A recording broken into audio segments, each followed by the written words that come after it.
જો મિત્રો, જો અહીંયાથી સા ગણીએ આપણે તો તમે કોમેન્ટ કરજો કે આમાં શું ફરક છે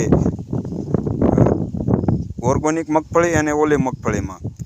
તો આ 1 2 3 4 5 6 7 8 9 10 11 12 13 14 15 16 17 18 19 20 21 22 23 24 25 27 28 29 30 આ 30 સાહમાં મિત્રો જે આ સાહ રહ્યો તે ઓર્ગોનિકમાં આવે છે અને આ સાહ રહ્યો તે કેમિકલ પદ્ધતિમાં.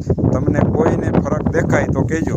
મારું કહેવું એવું છે કે બિલકુલ જરીય ફરક નથી. ઓર્ગોનિકમાં નથી ફેર કે કેમિકલમાં નથી ફેર. પીળું પીળ્યું છે તો કેમિકલવાળામાં પણ પીળું પીળ્યું છે, ઓર્ગોનિકવાળામાં પણ પીળું પીળ્યું છે. તો એ તો જમીનનો પ્રોબ્લેમ હોય છે. તો એમાં કોઈ દવાનો ફરક નથી. તો આમાં જુઓ તમે, અહીંયાથી જ ફરક છે. આ કેમિકલવાળું છે.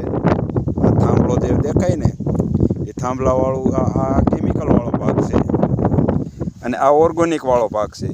ઓર્ગોનિકમાં પણ આપણે જાતે જ દવા બનાવી હતી. લીમડો, આંકડો, ધતુરો, બીલીપત્ર, સીતાફળી એ બધાના પાન નાખી અને અર્ક બનાવ્યો હતો અને એ આમાં છાંટેલી છે.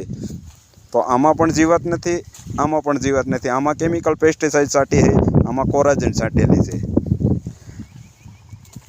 તો મિત્રો, તમને અમારો વિડીયો કેવો લાગ્યો અને આ ફરક ઓર્ગોનિક અને કેમિકલનો ઠેઠ સુધી મગફળી પાકે ત્યાં સુધી હું તમને બતાવીશ.